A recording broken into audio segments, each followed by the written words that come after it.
Donc, on va élever nos pensées vers Dieu, notre Père, intelligence suprême et cause première de toutes choses, et vers tous ces esprits qui nous envoient en permanence pour nous assister, comme on peut en avoir la preuve quotidiennement à partir du moment où on y prête attention.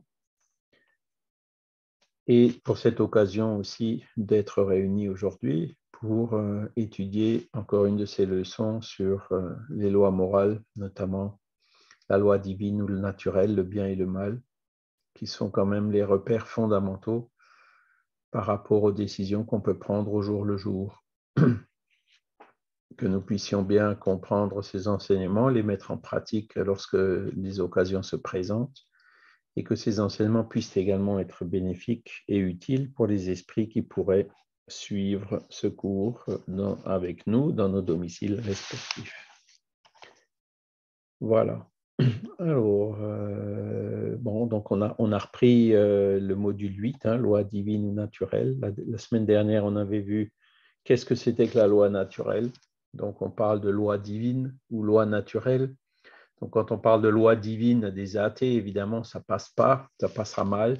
Donc, on peut très bien utiliser loi naturelle puisque c'est la même chose. Et là, ça passera beaucoup mieux. Donc, vous voyez comment le spiritisme nous permet de nous adapter dans la forme pour éviter d'indisposer les personnes, certaines personnes. Et donc, ce sont des lois qui sont immuables comme Dieu. Il n'y a pas de miracle, il n'y a pas de, de surnaturel. Le surnaturel, ça n'existe pas. Ça voudrait dire qu'il y a des choses au-dessus des lois de la nature ou au-dessus de la divinité. Donc ça, c'est quelque chose qui est absurde, quoi. Ça n'a pas de sens au niveau logique, rationnel ou même philosophique. Donc les lois naturelles, elles sont universelles et elles s'appliquent à tout le monde de la même façon. Voilà, c'est en cela que on est tous quelque part égaux devant cette loi. Si vous sautez par-dessus le balcon, le résultat, c'est que vous tombez. Tout le monde va tomber. Du moins quand on est ici sur la Terre, évidemment, en orbite autour de la Terre, c'est pas pareil, mais parce que là aussi, on connaît les lois naturelles, on connaît comment elles fonctionnent et on sait très bien comment la corriger dans ces différentes situations. Donc, mais cela dit, cette loi naturelle que la science découvre petit à petit, on en découvre chaque fois des nouveaux aspects, elle s'applique absolument à tout le monde. Aujourd'hui, on va voir un peu plus précisément cette loi divine ou naturelle, le bien et le mal. Donc ça, ce sont des questions, c'est une question assez fondamentale. Qu'est-ce que c'est que le bien? Qu'est-ce que c'est que le mal? Quand vous allez dans des religions traditionnelles, on vous dira, le bien, c'est ce qui est écrit dans des textes, dans la Bible ou dans les évangiles, ou c'est ce que le pape a dit, ou c'est ce que telle autre autorité a dit, etc. Et le mal, c'est le démon, c'est le malin, c'est etc., etc. Voilà, mais ok, mais c'est quoi donc le référentiel, vous voyez, c'est un référentiel qui se base sur des textes ou sur des choses qui finalement ont été créées par les hommes. Dans la philosophie spirit, le référentiel, il change complètement, puisque on revient au cours de ce qu'on a vu la dernière fois, donc c'est cette loi divine ou la loi naturelle. Voilà. Et donc, à la question 630 du livre des esprits, attendez, je vais vous enlever les symboles là. Voilà. Donc, les esprits, ils disent, le bien, c'est tout ce qui est conforme à la loi de Dieu. Donc, je vous rappelle encore une fois, loi de Dieu ou loi de la nature, c'est la même chose. Et le mal, tout ce qui s'en écarte. Ainsi, faire le bien, c'est se conformer à la loi de Dieu ou à la loi naturelle. Faire le mal, c'est enfreindre cette loi. Donc là, les esprits sont venus donner un référentiel qui est différent. Le bien, ce n'est pas ce qui est écrit dans le livre des esprits ou dans l'évangile selon le spiritisme ou dans la codification ou autre. Le bien, c'est tout ce qui est conforme aux lois naturelles. Alors le mot conforme, on pourrait discuter un peu. Moi, souvent, j'emploie l'expression tout ce qui est en harmonie avec la loi de Dieu, avec la loi naturelle. Et le mal, c'est tout ce qui est tout ce qui s'en écarte, on peut aussi dire tout ce qui est en disharmonie avec cette loi naturelle. Voilà.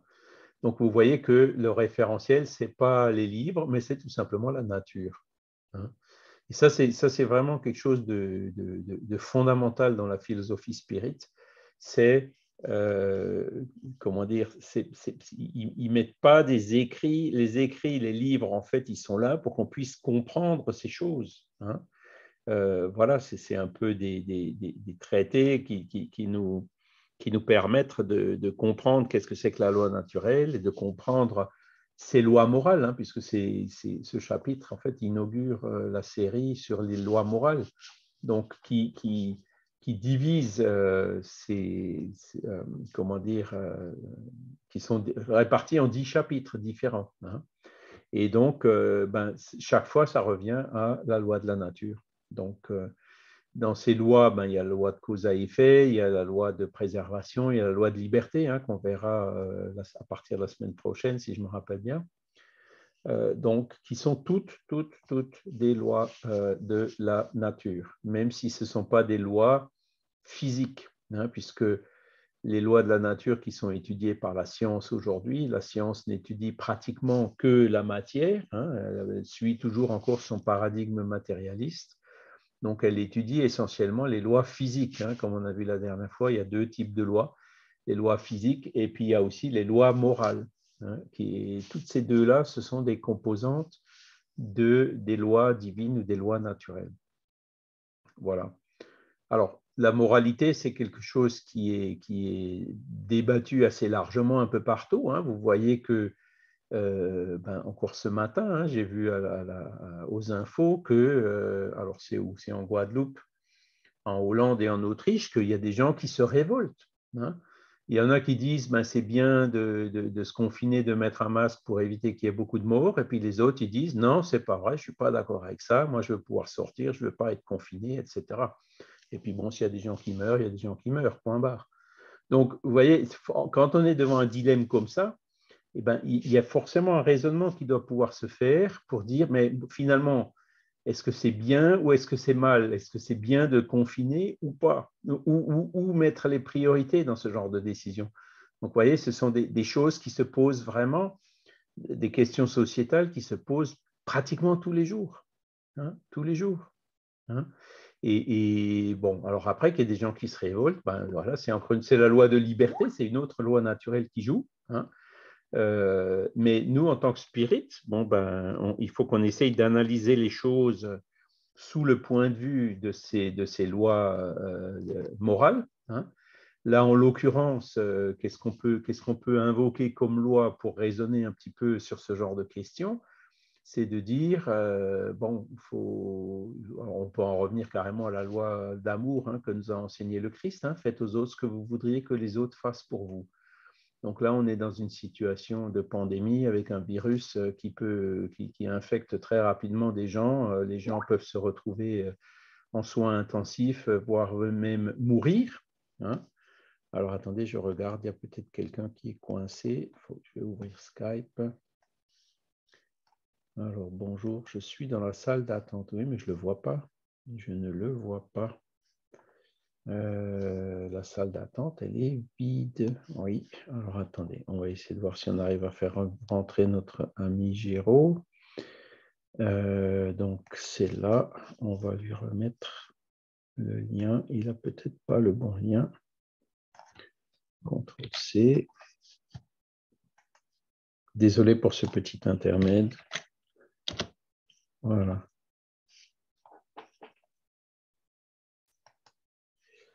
OK. Oui, donc j'en reviens. Comment est-ce qu'il faut qu'on raisonne par rapport à ces réactions? Eh bien, il faut qu'on respecte le prochain. Est-ce que nous, on voudrait être contaminés et se retrouver en soins intensifs? Est-ce qu'on voudrait occasionner du travail pour le service hospitalier, des coûts pour la collectivité? Personnellement, non. Hein. Donc, je ne voudrais pas qu'on me fasse ça. Donc, j'évite de faire ça aux autres. Donc, après, bon, si le gouvernement ou la science, les médecins estiment qu'il faut, au-delà d'un certain degré de circulation du virus, restreindre un peu nos libertés pour respecter celles des autres, Ben voilà, voilà le raisonnement qu'on peut faire, quoi, hein, parce que la révolte, la violence n'a jamais. Hein, on peut toujours se dire que ben, tout ce qui est révolte, tout ce qui est violence, c'est pas forcément vraiment en conformité avec ces lois naturelles. Vous voyez le genre de raisonnement qu'on peut faire, hein. Donc, c'est pour ça que c'est tellement important, parce que, encore une fois, la morale, l'éthique, c'est quelque chose qui est absolument nécessaire. Donc, elle est présente dans les religions, mais c'est une éthique dogmatique basée sur des textes, hein, qui a le mérite d'exister, hein, puisque la loi d'amour, le serment de la montagne de Jésus, c'est quand même des diamants, quoi. Ce sont des choses qui sont très, très fortes et que, comme on voit aujourd'hui avec le spiritisme, qui sont tout à fait en conformité avec les lois de la nature, hein. Donc Jésus, c'était un peu un précurseur par rapport à ces choses-là, quoi. Mais aujourd'hui, avec le spiritisme, encore une fois, on comprend la nécessité de ces lois, on comprend comment elles fonctionnent, et donc on aura plus de motivation pour s'y ajuster. Alors, attendez, on va de nouveau regarder. Il est en train d'écrire un message.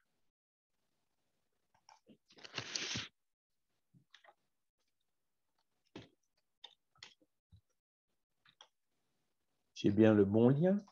Non? Attendez, je vais regarder encore une fois, pas que je me sois trompé. Non, non, c'est bien celui-ci. Voilà. OK. Et donc, dans une société laïque, c'est l'autre jour, bon, quand il y a eu les attentats notamment, ou quand il y a des problèmes, vous avez en France, donc la France est un pays laïque, hein, donc qui n'admet pas, qui autorise toutes les religions, qui laisse à chacun la liberté de croire ou de suivre le culte qu'il veut bien, du moment qu'il ne commettent pas de violence ou des choses qui soient contraires à la loi par ailleurs, hein. Chacun est libre de pratiquer le culte, de croire ce qu'il veut, en fait, hein. Mais des périodes où il y a des attentats, où il y a ces désordres, entre guillemets, sociaux, eh ben, même les plus grands défenseurs de la laïcité en France se rendent compte on a besoin de lois morales, hein, on en a besoin. Mais comme la société laïque ne peut pas, comment dire, prendre les textes ou les lois d'une religion en particulier, ben pour l'instant, ça coince. Donc, on appelle ça éducation civique. C'était un peu le rôle du service militaire, à sa façon. Est-ce que, bon, on peut critiquer, hein, évidemment. Personnellement, je n'y suis pas allé parce que je ne voulais pas. Mais voilà. Donc, il faut des lois morales. Et le spiritisme, réellement, il peut apporter quelque chose d'énorme à la société en disant, regardez, ces lois morales qu'on propose, ce sont des lois qui sont en bas, ce n'est pas des lois religieuses, ce sont des lois qui sont basées sur les lois de la nature. Lois de la nature, évidemment, qui sont étendues à celles qui gouvernent le monde spirituel. Donc ça, c'est encore ce qui bloque aujourd'hui, hein. C'est donc le fait que l'esprit existe, qu'il préexiste et qu'il survit à la mort du corps, la communicabilité, etc. Les esprits qui viennent nous raconter ce qui se passe avec eux après la mort en fonction de ce qu'ils ont fait de leur vivant. Voilà donc la phénoménologie qui permet d'établir ces lois naturelles qui gouvernent le monde spirituel et donc qui est à la base de ces lois morales. Voilà. Donc ça bloque encore un petit peu, mais quand on prend ces lois morales, donc le bien et le mal tel qu'il est défini par le spiritisme, eh ben, si on va au fond de chacune des religions dans le monde, on verra que ben, pratiquement toutes les religions sont d'accord sur ces fondamentaux. Voilà. Alors, il y en a qui vont dire non, on ne se réincarne pas, d'autres qui vont dire oui, on se réincarne. Bon, mais après, ne pas faire le mal, éduquer les enfants, protéger, respecter la liberté d'autrui, etc. Toutes les religions ont ce genre de choses. Et puis les abus qu'on peut voir dans des phénomènes ultra-orthodoxes ou intégristes ou autres, hein, ben, ça provient d'une interprétation erronée, hein, donc de la mainmise des dirigeants religieux qui cherchent à utiliser la religion pour dominer les masses, hein, comme c'était le cas du christianisme, du catholicisme au Moyen Âge avec l'Inquisition et tous ces abus, hein, comme c'est encore le cas aujourd'hui avec, voilà, comme on peut le voir en Afghanistan ou autre, c'est pas parce que c'est écrit comme ça dans le Coran, c'est tout simplement les humains qui interprètent ça d'une façon abusive pour asseoir leur pouvoir et leur domination. Voilà. Donc, il faut bien avoir toutes ces choses-là en tête. Et donc, pour faire une bonne analyse, il faut être neutre et objectif. Et là, encore une fois, la position du spiritisme de se baser sur les lois de la nature, elle est vraiment, à mon avis, géniale et révolutionnaire. Oui, Fabrice? Oui, apparemment, il y a Géraud qui attend. Il a envoyé un message. Il ne doit pas être dans la bonne salle d'attente. Il dit qu'il a utilisé le lien en question et on lui demande de patienter. Ah, alors, attendez, j'ai fait une erreur là. Comment ça se fait que ça s'est mis comme ça? Voilà. Euh, Comment est-ce que je peux faire? Alors, attendez voir. Il doit y avoir un truc ici.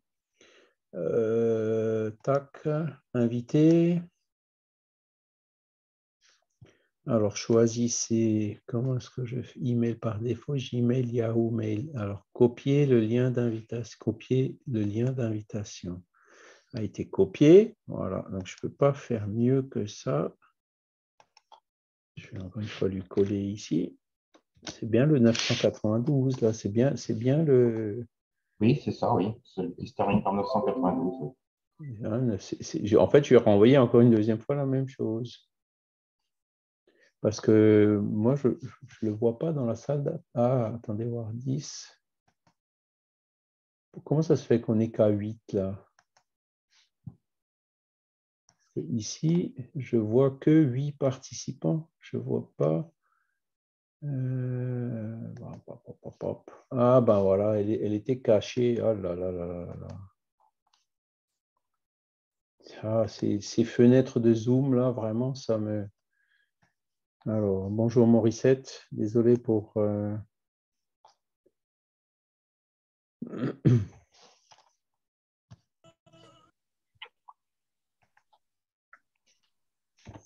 Ça.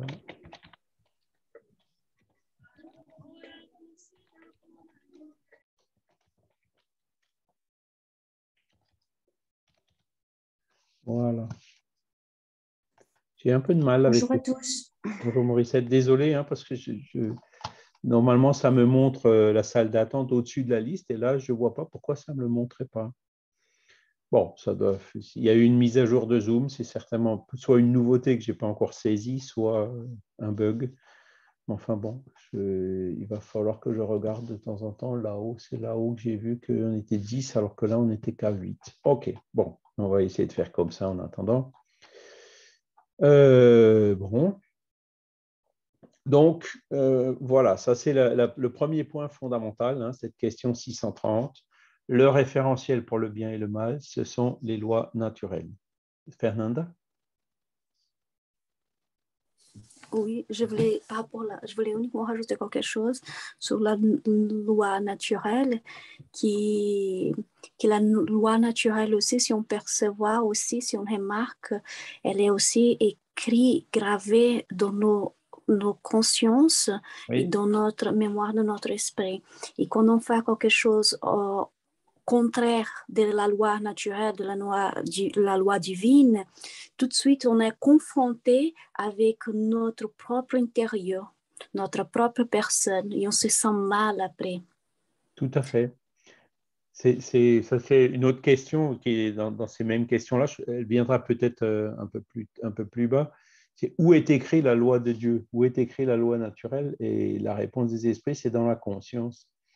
Et donc, c'est vrai que, bon, alors après, vous avez des gens qui sont inconscients, qui se rendent, dont la conscience ne pas, voilà, qui écoutent pas du tout leur conscience. Mais d'autres personnes qui, tant soit peu, écoutent leur conscience, hein, ben, ils verront qu'ils auront bonne conscience en ayant fait quelque chose de bien et ils auront mauvaise conscience en ayant fait quelque chose de mal ou alors qu'ils auraient pu faire le bien, ils ne l'ont pas fait. Voilà. Hein. Et ça, je pense que chacun d'entre vous est déjà passé par là, hein, le fait d'avoir bonne conscience, de sentir ah ben tiens, là, tu as fait quelque chose de bien, et de sentir cette douche de remerciement fluidique, je ne sais pas trop comment expliquer ça, qui donne cette bonne conscience. Et aussi, donc, à l'inverse, la mauvaise conscience quand on a fait quelque chose de mal. Et là aussi, ben, ou quand on a omis de faire quelque chose de bien. Et là, ben, le fait de l'écouter, ça nous permet peut-être d'arrêter, de revenir en arrière et puis par exemple, on passe devant une personne en difficulté sans s'arrêter, et puis d'un coup, la conscience nous travaille, et ben, on a toujours le temps de se rendre compte et puis de faire demi-tour et de venir quand même répondre à cette personne. Voyez. Et donc, la loi divine ou naturelle, elle est effectivement écrite dans nos consciences. Et ça se fait, à mon avis, par l'intermédiaire du guide spirituel qui est là. Et lui, comme il est plus élevé que nous, ben, il a une meilleure connaissance de ces lois naturelles. Et donc, son intervention fait que nous aide justement à ce qu'on ait cette bonne conscience ou cette mauvaise conscience. Maintenant, la personne inconsciente, encore une fois, qui n'écoute pas sa conscience, passera forcément à côté de ce système, comment dire, d'alerte, qui est tout le temps là pour nous faire comprendre si on est sur le bon chemin ou pas. Quoi. Voilà.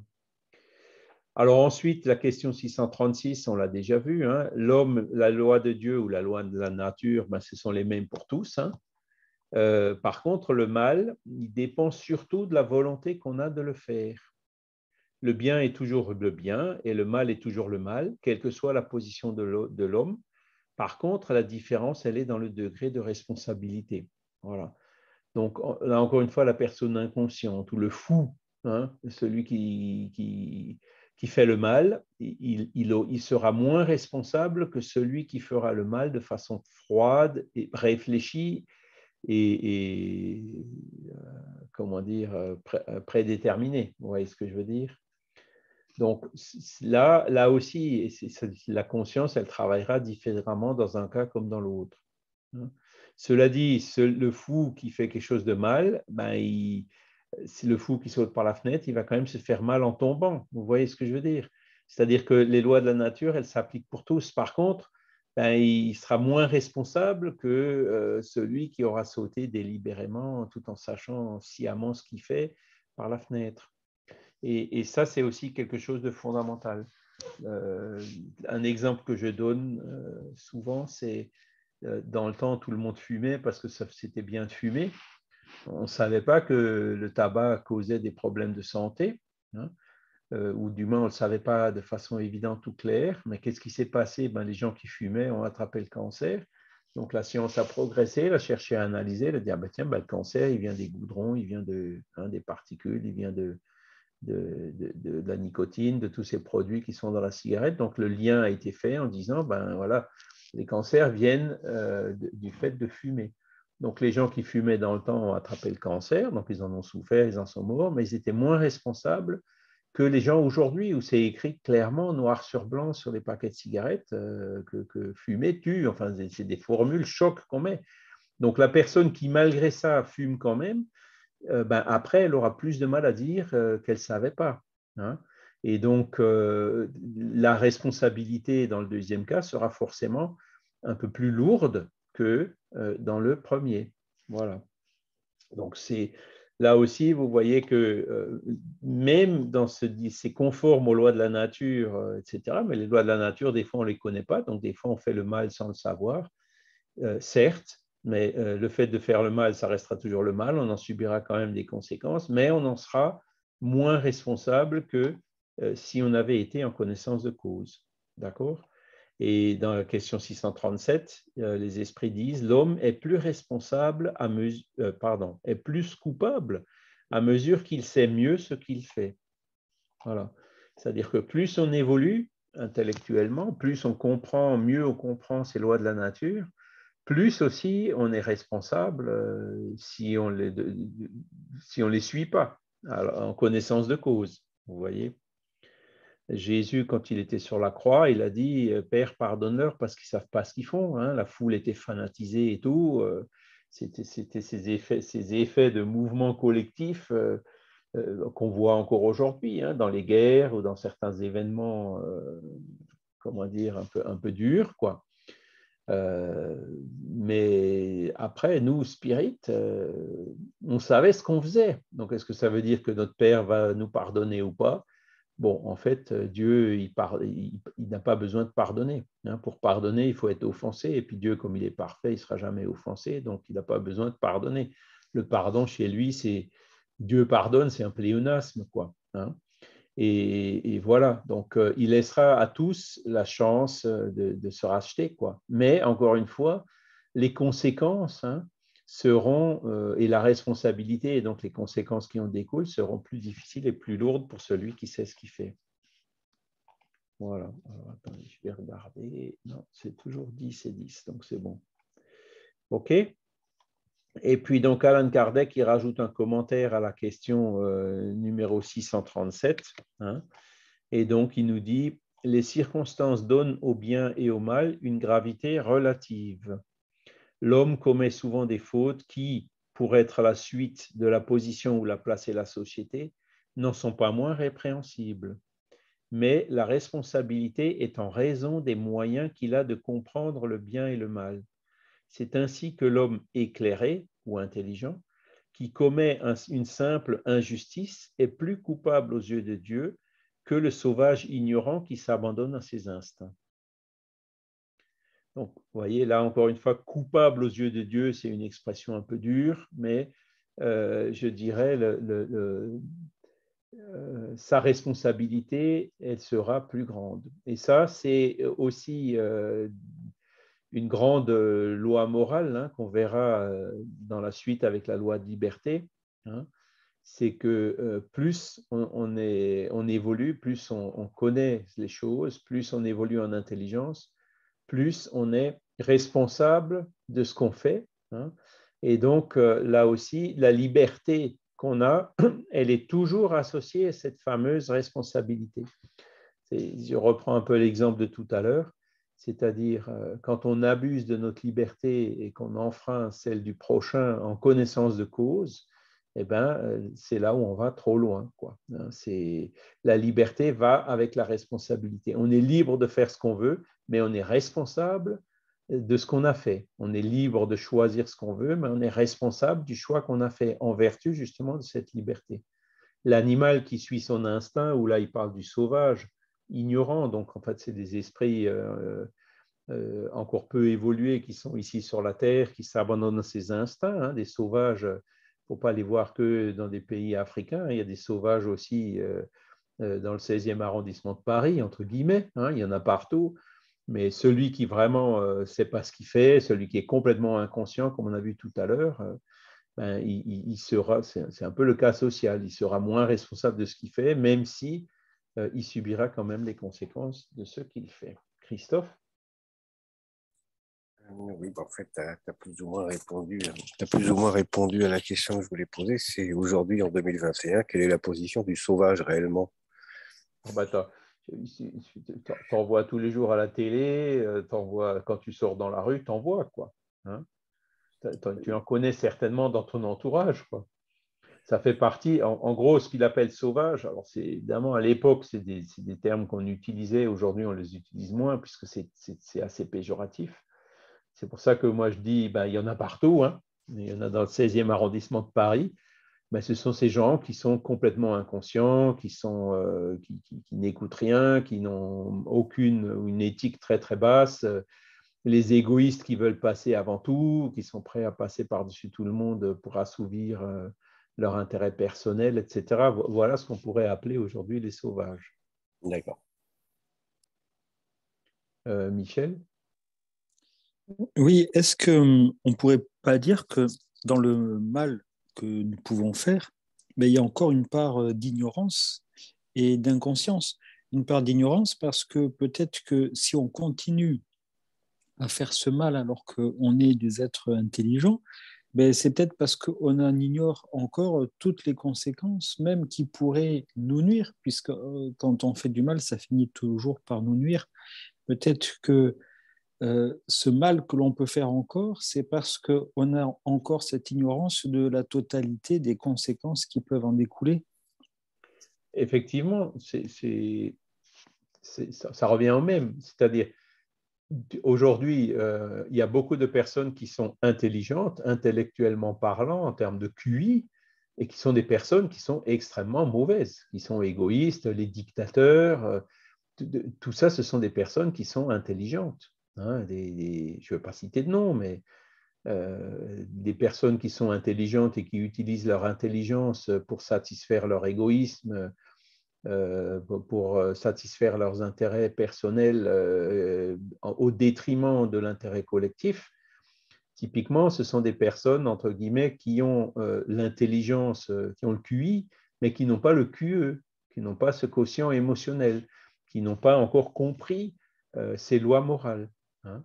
Et donc, celles-là, c'est vrai que quand elles font le mal, elles s'en rendent peut-être pas forcément compte, même si, hein, je doute un peu quand même que dans le cas de ces personnes, ils n'aient pas parfois mauvaise conscience. C'est difficile de se mettre dans la tête d'un dictateur, hein, quel qu'il soit, hein, de ceux du passé qui ont fait les guerres et tout, ou même ceux qu'on a encore aujourd'hui.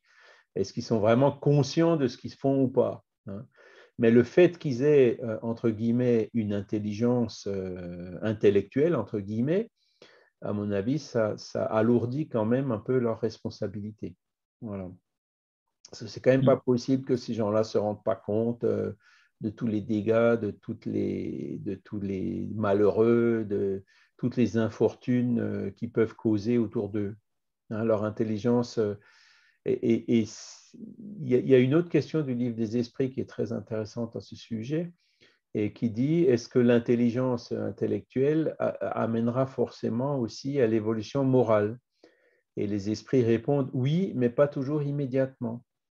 Parce que la personne intelligente qui fait quelque chose de mal, et puis bon, alors elle va être rattrapée par les lois de la nature, par la loi de cause à effet, mais son intelligence lui permettra de comprendre cette loi de la nature plus facilement. Et donc à partir de là, il se rendra forcément compte que s'il veut être heureux, s'il veut éviter ces conséquences néfastes ou douloureuses de la loi de cause à effet, eh ben, il faut qu'il change ses attitudes, c'est-à-dire qu'il faut qu'il devienne meilleur. Voilà. Donc l'intelligence finira toujours par apporter aussi l'évolution morale, mais pas toujours immédiatement. Merci. Donc encore une fois, c'est chaque fois, c'est une question de est-ce qu'on sait ce qu'on fait, hein? Est-ce qu'on sait ce qu'on fait? Alors après, bon, il y a des cas, moi j'ai un peu étudié pour en avoir souffert à un moment donné dans ma vie, des pervers narcissiques, hein, parce que c'est là où on trouve beaucoup de ces gens qui ont l'intelligence élevée, mais avec un ego complètement surdimensionné. En ayant discuté avec des psychiatres, ils m'ont dit le pervers narcissique ne se rend pas compte du mal qu'il fait aux autres. Hein, son narcissisme, il est tellement fort et tellement aveuglant qu'il ne se rend pas compte du mal qu'il fait, qu'il cause aux personnes qui sont proches de lui. Hein. Et donc, effectivement, pour moi, c'est une maladie, quoi, c'est une pathologie, quoi. Mais n'empêche qu'il il subira quand même, il se rendra compte tôt ou tard. Hein. Même en arrivant dans le monde des esprits, quand il sera poursuivi par certaines personnes à qui il a vraiment causé du tort, etc. Vous voyez, la loi de cause à effet, elle se fera, hein, elle s'appliquera dans tous les cas. Hein, et il y a forcément des mécanismes dans les lois naturelles ou divines. Hein, parce que j'ai aussi demandé au psychiatre, mais un pervers narcissique, qu'est-ce qu'on peut faire pour l'aider? Est-ce que ça se guérit? Et le psychiatre m'a répondu non, très difficilement. C'est un peu comme la schizophrénie, c'est très, très difficile, voire impossible à guérir. Pour nous, humains, mais pour Dieu, hein, pour les lois divines, il guérira forcément. Hein. Bon, parce que justement, il y a cette loi de cause à effet qui va tôt ou tard peser sur ces personnes-là et petit à petit leur faire comprendre le mal qu'ils ont causé aux autres. Fernanda?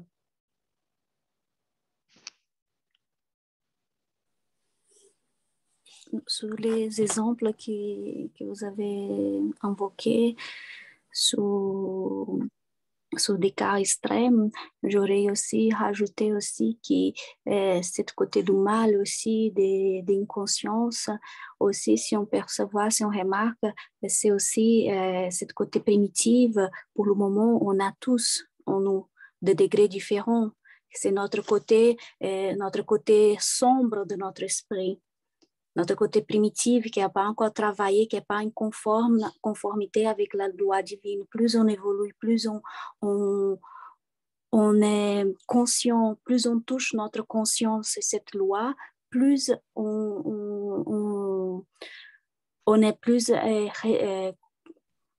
d'accord, en harmonie avec la nature et avec soi-même et avec les autres et avec toute la société, et pas uniquement la société, mais toute avec la divinité.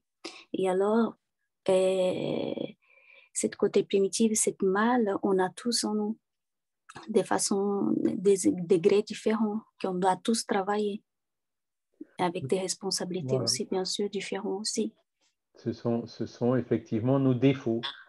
Les fameux deux monstres de l'égoïsme et de l'orgueil. Et le pervers narcissique, c'est un orgueil, un égoïsme, un ego qui est tellement démesuré qu'il devient aveuglant pour la personne. C'est ça. Oui. Mais c'est marrant, quand on souffre d'une personne comme ça, c'est marrant. Non, c'est dur. Pour moi, c'est la pire année de ma vie que j'ai vécue, cette année-là.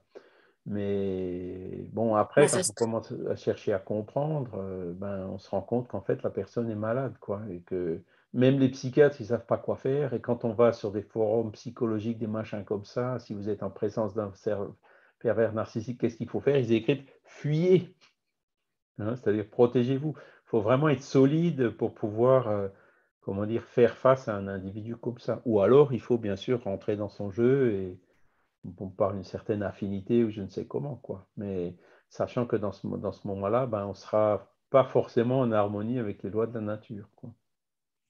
Oui, mais même dans des cas moins extrêmes, par exemple de notre petite souffrance, c'est aussi parce que une bonne partie, c'est un désaccord. Ici, quand on approfondit dans la haute connaissance de soi, on voit qu'il y a encore des liens sur la racine du égoïsme. C'est ça. Et qui sont des branches qui sortent, qui nous provoquent des souffrances et qui ont s'est mis en position de victime. Ah, moi, je suis gentille et tout ça, mais pourquoi je souffre? Pourquoi je viens à ça? Pourquoi je subis à ça? Pourquoi m'arrive à ça? En fait, parce que le cycle vicieux, ça répète. C'est vrai. Et puis le pervers narcissique, encore une fois, pourquoi est-ce que j'ai souffert ça? C'était certainement encore pour me purger, pour me faire comprendre ces choses, et en disant plus jamais, quoi. Voilà. Et puis aussi, il y a surtout aussi le lâcher prise, parce que souvent on s'accroche beaucoup à des choses, à des idées qui en fait ne sont pas vraiment dans l'air du temps, quoi, ou disons en harmonie avec les lois de la nature, ou je dirais d'une autre façon, qui correspondent au plan du monde spirituel, notamment, en l'occurrence, c'était dans l'organisation du mouvement spirit, et c'est vrai qu'en ayant lâché prise, en ayant coupé par rapport à ces modèles anciens qui justement ne fonctionnent pas, qui sont trop sujets à ces imperfections humaines, en prenant du recul, c'est là où on peut se rendre compte que, il y a qu'il faut changer le modèle, en fait, que ce modèle-là ne fonctionne plus. Quand on regarde comment a procédé Jésus il y a 2000 ans, ou les grands leaders et tout, ce n'est pas comme ça que ça fonctionne. Donc, le modèle du futur, ce n'est pas celui-là. Et donc, pour nous aider à lâcher prise par rapport à ces modèles surannés, peuvent se produire ce genre de choses. Voilà. Alors, il y a Fabrice aussi qui a levé la main. Oui, tu parlais à l'instant des pervers narcissiques, mais moi j'ai une question. En tant qu'esprit, c'est donc un esprit incarné, est-ce que je voulais savoir, lorsqu'il est dans le monde spirituel, il a aussi cette caractéristique d'être pervers narcissique, ou c'est au moment de l'incarnation, justement, qu'il le devient? Non, on ne change pas. Si tu veux, quand tu as un égoïste démesuré à l'état incarné, tu l'as aussi à l'état spirituel. Tu vois, l'esprit, on ne se débarrasse pas d'un défaut comme ça, où il n'apparaît pas subitement juste à une incarnation, à une désincarnation. Hein. Oui. C'est-à-dire que l'esprit reste toujours ce qu'il est. Maintenant, il y a deux choses par rapport à ça. La première chose, c'est qu'on n'a pas toujours conscience des défauts qu'on a tant qu'on n'est pas dans des situations qui vont stimuler ce défaut. Hein. Tu vois, par exemple, tu as des personnes qui sont des personnes très bien, très gentilles et tout, mais d'un coup, il y a quelque chose qui vient et qui les touche là où ça fait mal et ils explosent, tu vois. Et on a parfois du mal à comprendre. En fait, c'est parce que le défaut, quelque part, il était là dans la personne, mais il lui a manqué l'occasion de s'avérer, de se dévoiler, tu vois. Et puis pareil, dans le retour dans le monde spirituel, ces esprits-là ne changent pas fondamentalement en passant de ce monde-là, en se désincarnant. Alors, ils vont peut-être souffrir, encore une fois, un dictateur, quelqu'un qui a causé beaucoup de victimes et tout. Forcément, sur ces victimes, il y aura un certain pourcentage qui vont le persécuter, donc il va le sentir, ça. Tu vois. Et après, bon, bah, tu as des cas, alors, bon, c'est ce que j'ai lu récemment, je suis en train de relire la Génie celtique de Léon Denis pour le faire imprimer. Et dans le Génie celtique, ça c'est d'ailleurs confirmé dans d'autres livres de Umberto de Campos, de Chico Xavier, ils disent que Napoléon Ier, par exemple, c'est la réincarnation de Jules César. Alors, quand on y réfléchit, effectivement, ça a du sens. Hein. Jules César qui était calculateur, assoiffé de pouvoir, de richesse, etc., ben, il a traversé les âges, et il s'est réincarné sous la forme de Napoléon, pareil, un génie militaire, etc., mais assoiffé de pouvoir, etc., ben, qui en fait est tombé un petit peu de la même façon que le premier, quoi, qui a quelque part réincidé dans ses erreurs. Et Umberto de Campos, là, dans le chapitre là alors je ne sais pas si c'est Lettres de l'au-delà, hein, enfin, le livre qui a une couverture rouge, hein, il dit que quand il décrit donc la réunion qu'il y a eu dans le monde spirituel, là, avant la réincarnation de Rivail, quoi, ben, il décrivait justement cet esprit de Napoléon avec ben, toute cette cohorte d'admirateurs, de cadres de l'époque romaine qui continuaient à être autour de lui, à le soutenir, tu vois. Dans le monde spirituel. Oui, oui, oui, oui, oui. Et donc, on ne change pas comme ça, tu vois, c'est des choses. Bon, alors voilà, ben, l'erreur, encore une fois, Napoléon, il a des milliers, voire des millions de morts sur la conscience, quoi. La grande armée, les revenus, il n'y avait pratiquement plus rien, quoi. Et là, encore une fois, ben, dans ces personnes, ben, il y en aura comment dire, qui pardonneront, les esprits évolués passeront à autre chose, mais tu en auras forcément un pourcentage qui va persécuter celui qui a été la cause de leur infortune, quoi. Hein, voilà. Je pensais que quand on revenait dans le monde spirituel, l'esprit, étant donné qu'il retrouve une vision un peu plus large de lui-même, entre guillemets, puisque dans le monde matériel, il est quand même limité, je me disais, une fois là-haut, il prenait conscience, notamment le pervers narcissique, prenait conscience de son défaut, entre guillemets, et il se dit, bon, bah, maintenant, je vais essayer de changer ça, je vais prendre une incarnation qui va me permettre justement de travailler là-dessus. J'ai du mal à comprendre. Enfin, je sais pas, arriver là-haut, il ne cherche pas à se corriger, justement, à évoluer, à devenir meilleur. Mais pourquoi est-ce qu'il chercherait à se corriger une fois arrivé là-haut et qu'il ne cherche pas à se corriger ici en bas? C'est vrai qu'il y a le voile de la matière qui nous aveugle un peu, mais celui qui est vraiment orgueilleux, regarde la preuve, des communications d'esprits orgueilleux, il y en a plein. Donc ça veut bien dire qu'il y a des esprits qui conservent leur orgueil dans le monde des esprits et qui ne seront pas du tout déterminés à faire ce qu'il faut pour changer. Par contre, tu en as d'autres. Quand tu prends, ben là encore, on va prendre des exemples de la littérature connue. Quand tu regardes le livre d'Emmanuel il y a 2000 ans, hein, tu sais, la série des romans, là, ben, c'était le sénateur Publius Lentulus qui avait une épouse qui était un esprit extrêmement évolué, quoi, une sainte, et donc enfin, je ne vais pas rentrer dans le détail du bouquin, qui a rencontré Jésus. Et Jésus qui lui a dit, tiens, sénateur, pourquoi tu es en civil? Tu aurais dû venir avec tes habits de sénateur, qui lui a bien mis les points sur les i, tu vois, pour lui faire comprendre. Là, tu as une occasion dans ta vie pour changer, profites-en, parce que sinon, tu peux traîner ça pendant des siècles, etc. eh ben, il n'a pas changé, le sénateur, il est resté orgueilleux et tout. Par contre, donc, sa vie suivante, arrivé dans le monde de alors c'est l'esprit d'Emmanuel, hein, ce sénateur. Arrivé dans le monde des esprits, ben, il s'est rendu compte effectivement hein, que sa femme, voilà, qu'il est passé à côté de plein de choses. Et dans la vie suivante, il a choisi de revenir en tant qu'esclave. Tu vois? Donc, il a choisi effectivement sciemment une vie d'esclave justement pour travailler cet orgueil qu'il avait encore en lui. Et puis, ce n'était pas tout. Hein. Les deux vies suivantes, comme on le voit avec Christ, ben, 2 fois, il a été brûlé ou bouffé par des lions. Tu vois?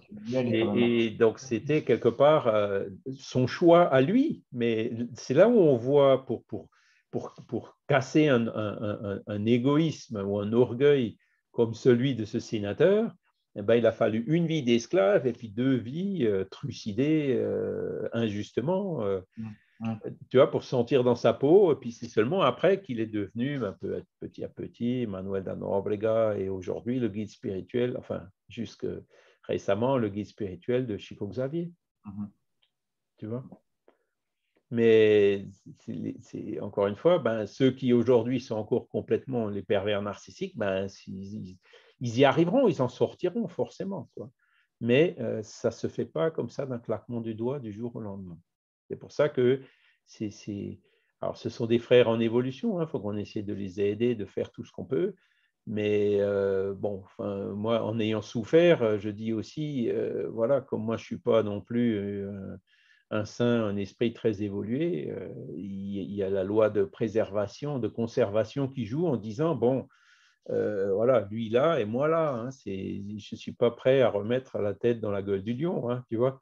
Déjà parce que je sais que c'est inutile, il y a très peu de chances que ça sonne quelque chose de positif, donc il vaut mieux essayer de travailler à être utile quelque part ailleurs et puis voilà, souhaiter à cet individu le meilleur, voilà.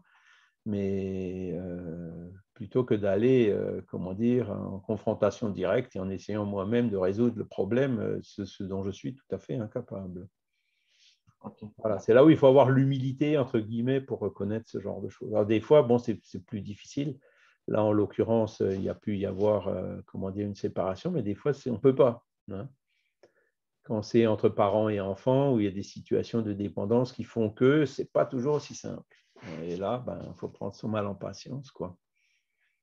Voilà. C'est peut-être lié au fait que, tu sais, quand tu as été pervers narcissique, un bon moyen de te faire comprendre, c'est justement que tu sois dans une position où tu souffres d'un pervers narcissique. Tu vois, c'est toujours cette loi de cause à effet qui joue et il n'y a rien d'inutile. Voilà. Tout a son utilité. Derrière un mal, il y a forcément le bien qui va finir par découler. C'est ce que Jésus disait, il faut que les scandales arrivent. Voilà. Donc on dit le mal, c'est tout ce qui est en disharmonie avec les lois de la nature, mais bon, là encore une fois, on sait très bien que les lois de la nature sont tellement bien faites que du mal, une des conséquences du mal, c'est justement la prise de conscience de beaucoup de gens et donc qui va finir par créer une réaction de ces gens-là pour faire avancer les sociétés. Hein. De la Deuxième Guerre mondiale, il y a eu le plan Marshall, il y a eu l'Union européenne, un certain nombre d'initiatives qui ont été prises. Hein. Parce que vous voyez, entre les Français et les Allemands, il y a eu la Prusse, il y a eu la guerre de 14, il y a eu la Deuxième Guerre mondiale. Aujourd'hui, heureusement, on est quand même depuis maintenant 70 ans dans une situation beaucoup plus stable, voire même d'amitié et de bonnes relations entre le peuple français et le peuple allemand. Et bon, comme j'habite tout près de la frontière, je suis bien placé pour le savoir. Voilà.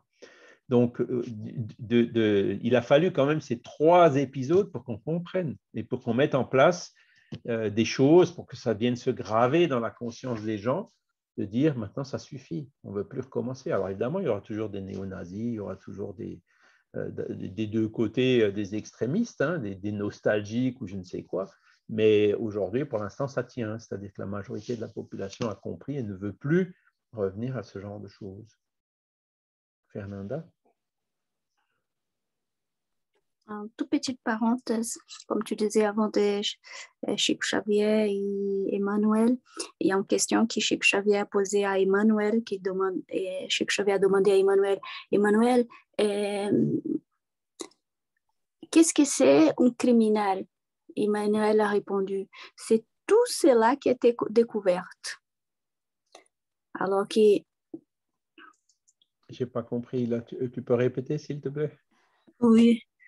Chico Xavier a demandé qu'est-ce que c'est à Emmanuel, qu'est-ce que c'est un criminel. Je crois qu'il y a dans un livre aussi écrit ça. Je ne sais pas si je le transmets bien comme il faut, fiel à l'écriture. Et du coup, Emmanuel a répondu, c'est tout cela qui a été découvert. Alors, peut être n'importe qualquer un de nous qui a été découvert. Parce que, c'est-à-dire qu'on a tous des défauts et qui, comme on dit, était caché. Des fois, on arrive à cacher ce défaut à nous, mais on a tous et on doit travailler. Et pour changer l'extérieur, si on veut changer, que l'extérieur change, on doit commencer avec notre propre intérieur. Oui, oui, ça oui, ça oui. La réforme intime et morale pour pouvoir changer l'extérieur. Ben, c'est ça, en fait, c'est la réforme morale, c'est justement celle qui, en ayant compris c'est le bien et le mal, c'est celle qui correspond à notre effort, à l'effort de notre volonté pour agir en accord avec le bien et éviter donc tout ce qui peut agir dans le sens du mal. Mais encore une fois, ce n'est pas d'un claquement de doigts, ça met du temps. On va continuer à faire des erreurs. Même l'orgueilleux qui se rend compte qu'il est orgueilleux, que ce n'est pas bien d'être orgueilleux, qu'il faut arrêter d'être orgueilleux, c'est rare, ça se fait rarement comme ça du jour au lendemain. Hein. Ou même pratiquement jamais, quoi. C'est-à-dire, ça demande un travail constant de s'observer, d'écouter justement cette voix de la conscience, hein, pour, tiens, je me suis encore une fois fait avoir ici, encore une fois fait avoir là-bas. Et hop, comme ça, petit à petit, travailler sur notre volonté pour que ça devienne, pour que le fait de faire du bien et ne pas faire le mal, ça devienne un réflexe. Je citais tout à l'heure l'exemple, on passe à côté d'une personne en difficulté et ah ben non, je suis pressé, j'ai pas le temps, etc. On ne fait rien, il y a la conscience qui nous travaille, on revient, on le fait.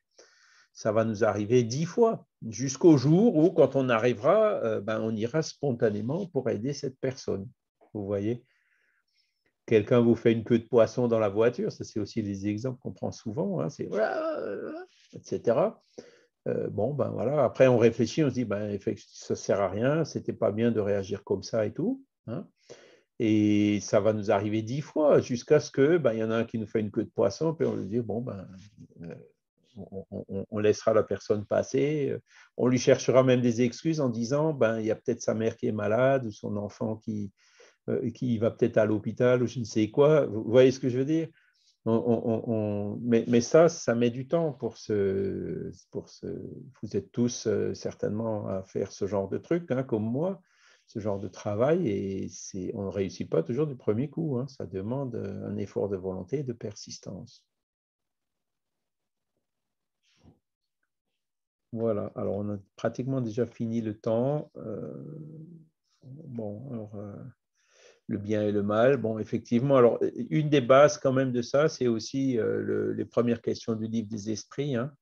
Dieu, il est infini dans tous ses attributs, y compris dans sa justice, dans sa miséricorde et tout. Donc ça, c'est un point fondamental qui permet de dire, les lois de la nature, elles sont aussi infiniment justes, équitables envers tous, quoi. Elles s'appliquent à tout le monde, il n'y a pas d'exception, pas de privilégiés, pas de favoritisme, pas de chouchou. Non, les lois de la nature s'appliquent à tout le monde de la même façon et ça va forcément avec cette infinie miséricorde de Dieu. Hein. Voilà.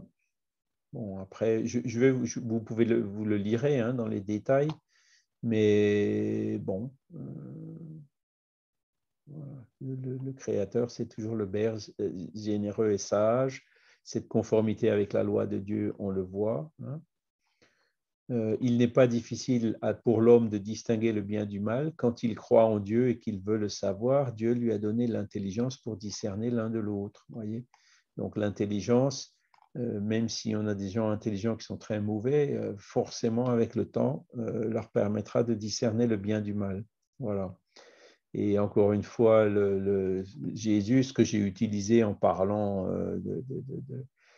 en commentant un petit peu l'actualité là sur ces révoltes par rapport aux mesures de gestes barrières et tout, voyez ce que vous voudrez que l'on ne fit et qu'on ne le fit pas pour vous. Tout est là. C'est encore une fois donc ce que Jésus est venu nous dire il y a 2000 ans, qui est absolument génial, quoi. Ce qu'on ne voudrait pas que quelqu'un nous fasse, il ne faut pas qu'on le fasse aux autres. Hein, c'est tellement simple, tellement évident, mais pas toujours simple à mettre en pratique. Hein. Voilà, la règle de réciprocité et de solidarité. Voilà. Et donc, c'est le meilleur critérium, c'est encore celui-là, quoi. C'est qu'est-ce qu'on voudrait ou pas pour nous. Quand vous mangez trop, cela vous fait mal. Eh bien, c'est Dieu qui vous donne la mesure de ce qu'il vous faut. Quand vous la dépassez, vous êtes puni. Il en est de même de tout. La loi naturelle trace à l'homme la limite de ses besoins. Quand il la dépasse, il en est puni par la souffrance. Et si l'homme écoutait en toute chose cette voix qui lui dit assez, il éviterait la plupart des maux dont il accuse la nature. Hein? Alors bon, puni, et encore une fois, puni, c'est, voyez la punition pas comme Dieu qui, ah, je te punis. Non, Dieu ne punit pas. C'est la loi de la nature qui est là, qui s'applique à tout le monde, indistinctement, sans favoritisme, sans exception, sans miracle, entre guillemets. Hein. Et donc, la punition, ben, c'est, je me tape sur le doigt, la punition, c'est, ben, ça fait mal. Mais la punition, on la comprend scientifiquement par les hématomes, les épanchements de sang à l'intérieur, etc., etc., les terminaisons nerveuses qui sont abîmées. Voilà la punition. C'est encore une fois une simple application des lois de la nature. Voilà, la loi de Dieu est la même pour tous, ça on l'a aussi vu. Les circonstances qui donnent la gravité relative et la responsabilité, on l'a aussi vu. L'ambition démesurée, l'orgueil, l'égoïsme, entre autres passions inférieures, peuvent mener l'homme à détruire son semblable. Ouais, on l'a vu aussi. Hein. Cette nécessité disparaît à mesure que l'âme s'épure en passant d'une existence à l'autre, et alors l'homme n'en est que plus coupable lorsqu'il le commet parce qu'il le comprend mieux.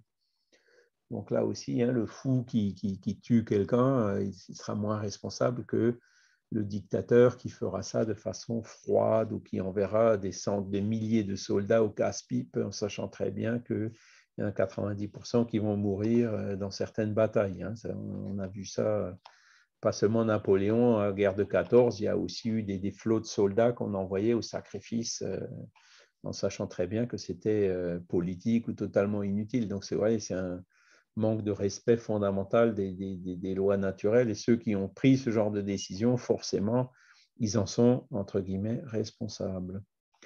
Le mal retombe toujours sur celui qui le provoque, donc ça aussi, ça fait partie de cette loi de cause à effet qui est aussi infiniment juste. Hein.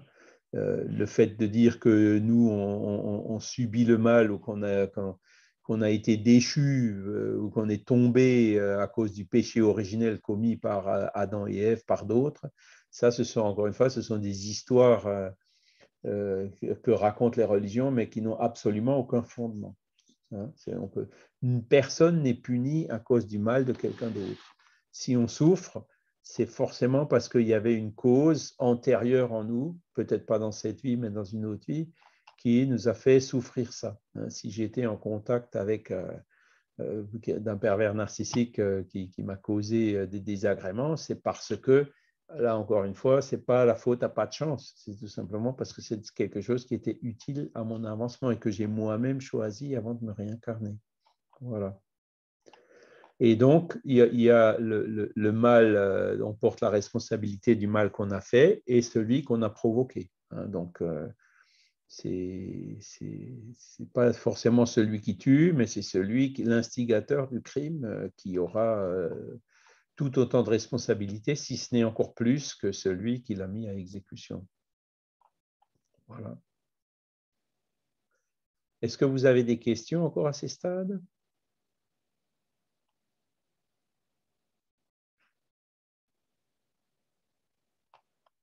Voilà, donc ça c'est aussi ce que j'ai dit tout à l'heure. Donc Dieu, plein de bonté, a placé le remède à côté du mal, c'est-à-dire que du mal même, il fait sortir le bien. Il arrive un moment où l'excès du mal devient intolérable et fait éprouver à l'homme le besoin de changer de voie. Instruit par l'expérience, il est poussé à chercher un remède dans le bien, toujours par un effet de son libre arbitre.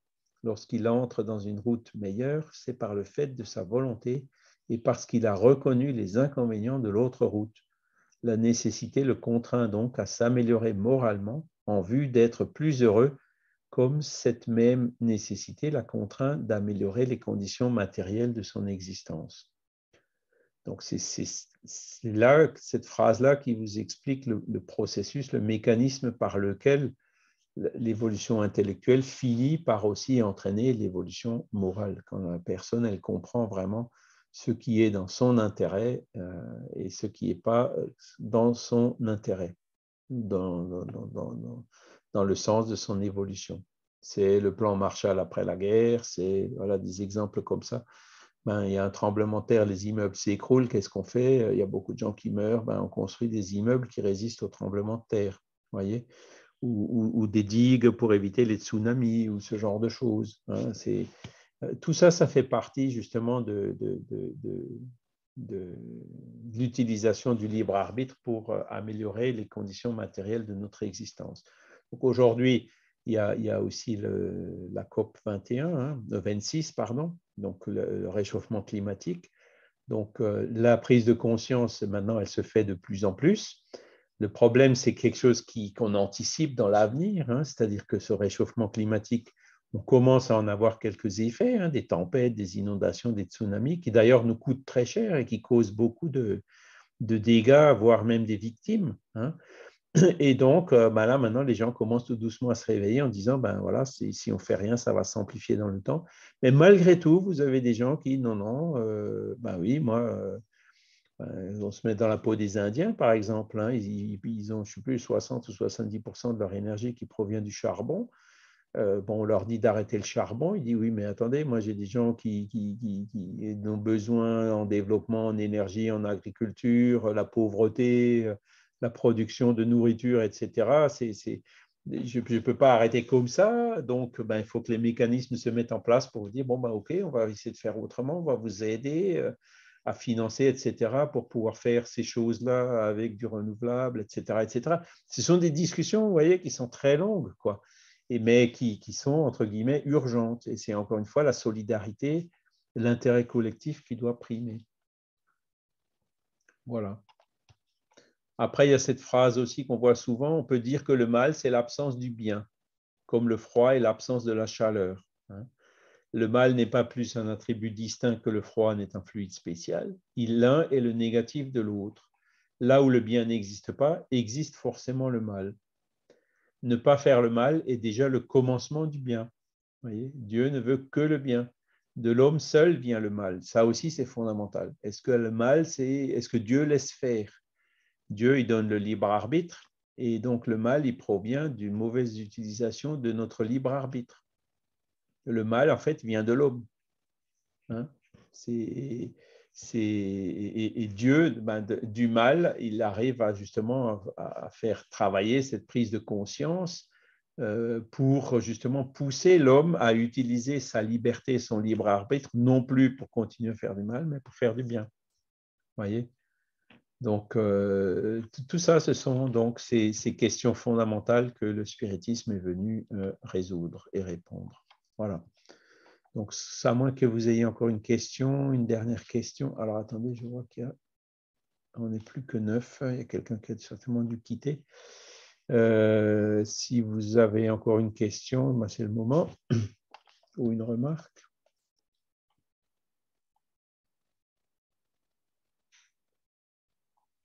Sinon, ben, on va s'arrêter là pour aujourd'hui. Je vous remercie encore une fois infiniment pour votre participation. Remercie aussi les bons esprits qui étaient avec nous, qui nous ont aidés, qui nous ont inspirés. Et, sur cette question vraiment fondamentale du bien et du mal, hein, puisque, comme on l'a vu, tout est là. Utiliser notre libre arbitre pour faire le bien et pour éviter ou arrêter le mal. C'est la voie de notre propre évolution, c'est la voie aussi pour avancer dans cette transition de la Terre, d'un monde d'expiation et d'épreuve vers un monde de régénération. Voilà. Merci à tous. Excellente semaine et puis à bientôt. Merci.